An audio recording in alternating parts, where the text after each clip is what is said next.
男人到了中年才遇到纯粹的爱情，到底有多破防？就像当你年轻只想谈纯爱的时候，遇到了一个只能跟你短期的女人，但当你上了年纪以后，你只想短则的时候呢，就遇到了一个纯爱的女人。你说这可咋整啊？今天呢我要给你们讲的这个故事啊，或许你听完就会有答案。这个兄弟呢，今年38，是一家3甲医院的主任。之前认识了一个00后，就是做药代的女孩。有一次，这个兄弟就因为经济问题跟家里大吵了一架赌气似的，大半夜的就跑去找这个女生然后呢，这个女生当时真的一点都没有埋怨这个兄弟把她吵醒，反而是披着头发问这个兄弟说：“这么晚跑出来，饿了吧？”然后这女生直接穿着睡衣去给这个兄弟煮了一碗热腾腾的面呢，多要命啊，兄弟们！接下来呢，我放一段这个兄弟的原话出来因为这个是独属于中年男人的迷茫感和救赎感，我再怎么转述呢，都表达不出来1/10的。兄弟当时跟我说什么？他说他还挺小气的，就给我煮了一碗清汤寡水的煎蛋面。我其实本身没有什么胃口，没咋吃，喝了2口汤，他撑着头在打哈欠我就问他是不是太困了，忘放盐了，他当时没理我。我就有点烦，我说不吃了，没心情。他就说我这么大个人了，别跟小孩子一样，又挑食又离家出走的。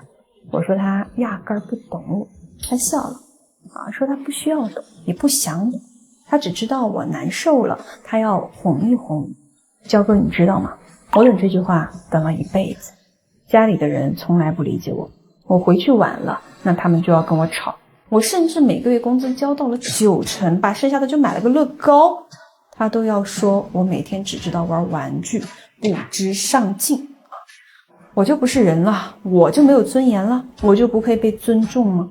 但他不一样，我能在他那儿当个小孩子，我还能随便发发脾气，甚至我能随便哭，不觉得丢人。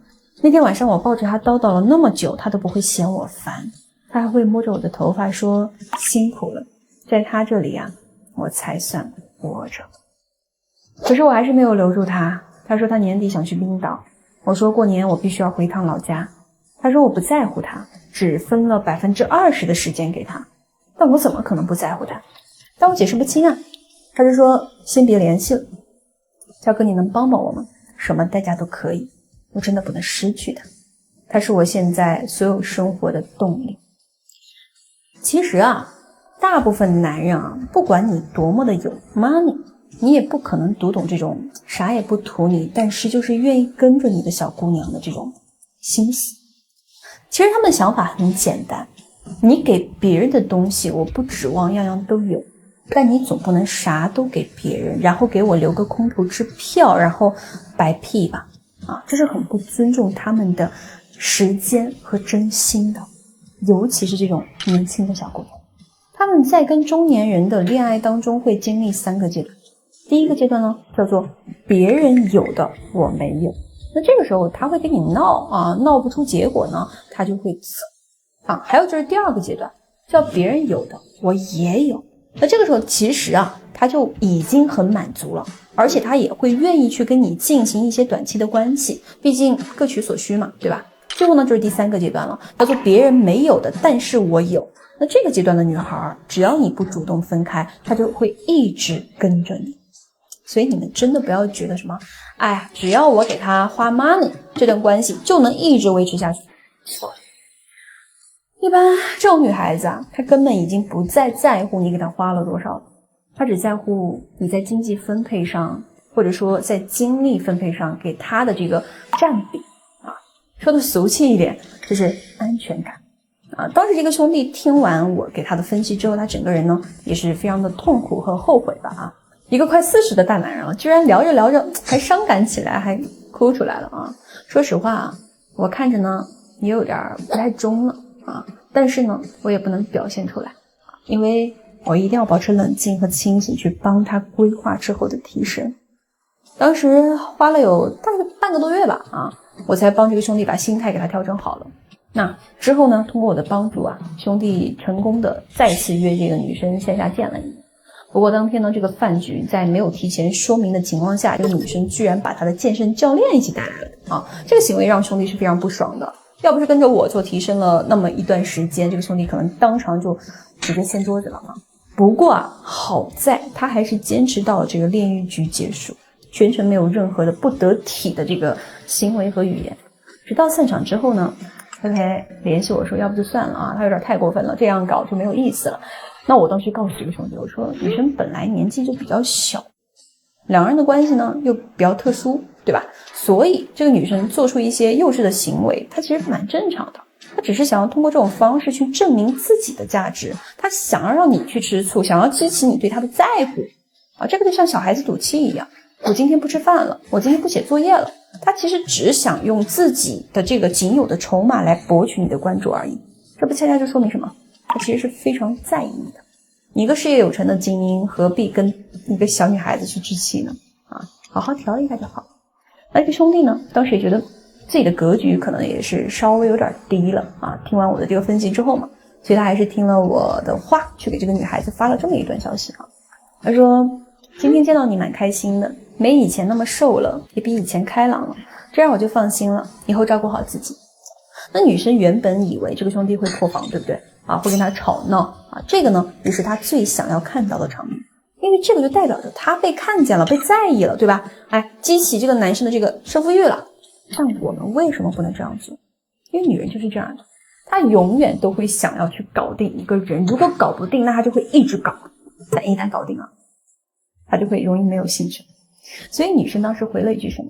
她说：“你还是不是个男人啊？我都没想到你如此之能忍，怂包。”哎，我们当时怎么风轻云淡回的啊？来听一下。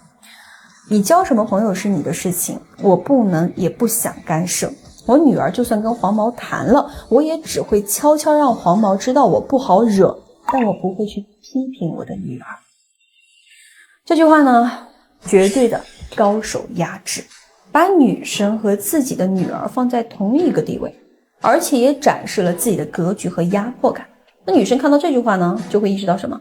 兄弟根本就不是怂，而是完全不在意，能够掌控整个大局的方向。我为什么要在意这点小事儿，对吧？那女生就回了呀，她说：“你少一副高高在上的样子，我最不喜欢的就是你这种目中无人、俯视一切的态度。我虽然比你小，但我也是个成年人，请你用平等尊重的眼神看待我。”其实我们从这里就能看得出来，这个女生啊，她就是在闹情绪、闹脾气啊。通过一系列的这个行为，她就是想要得到这个兄弟的关注啊。所以我们这个时候呢，就要给予一定的耐心，就像安抚小朋友一样啊。我们说什么？我们一直都是平等的，就像我心情不好的时候，你也会像照顾小朋友一样照顾我、安慰我、支持我。现在你犯了错，我当然也要包容你。我们依然展现出来了成熟男人绝对的气度和气概啊。首先呢，就是表明你带健身教练这个事儿啊，它就是错的，是很愚蠢的，是很傻的。但我不会破防，我也不会因此而去跟你争吵，因为我知道你是小女孩，所以我依然会选择包容你，去接受你。而这种格局对于年纪轻轻的这种纯爱小女生来讲啊，绝杀啊！女生当时过了一会儿，直接回了什么？你真的不生气吗？啊，考考兄弟们啊，女生这个问题是什么意思？我给你们一个提示啊，女生的父亲在她很小的时候就去世了，所以答案呢，就是在原生家庭的投射里面呢，其实这个女生是非常缺乏父爱的，所以她渴望被看见、被在乎、被占有，哪怕这些东西的代价是争吵、是矛盾、是歇斯底里、是吼叫，但这个就是大多数东亚家庭小孩一生的潮湿。恨海情天的纠葛才是他最习惯的那种爱。所以这个时候呢，我们就不能照旧去保持那种什么都无所谓了啊，什么都影响不了我高位人设了，就是要去适当的放出来自己的脆弱还有退让。所以这里我们是怎么回的啊？我们就说什么？说完全不生气是假的，但有时候我也会累。我想等下一次再看到你做出那些我不喜欢的事儿的时候，我可能就会毫无感觉了。哪怕你再特殊都不行。那这里呢，我们不仅强调了我们的底线，也表达了对女生的在意，所以我们就直接打破了女生的心理防线啊！这个女生直接回复了说：“我不会了，对不起啊，老公，我只是希望你可以再多给我一点关注和爱。我总觉得你没有那么爱我，多的我知道你暂时给不了我，我只奢求多这么一点点，可以吗？我们当时也直接回复了啊，只要你乖，我会一直爱你。我还在车上，没回家，要带你的新朋友过来找我吗？那这里呢，我们带着这个开玩笑的口吻啊，加深这个女生犯错后的这种羞愧感。那女生这里是没有再回消息的，而是过了20多分钟之后啊，自己抱着一盒新的这个乐高就上兄弟的车啊，还说以后兄弟如果有任何想要但不方便得到的东西呢，这个女生会尽自己最大的努力去赚钱去满足他啊。那这个故事我就想讲到这里，好不好啊？所以说我想跟大家表达什么？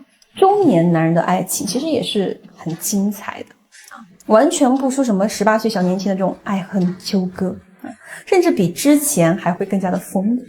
那如果说你有这种类似的这种问题不好解决的，听听好吧。还是那句话，弱者专研感情和技巧，交割只待强男使人心。下课。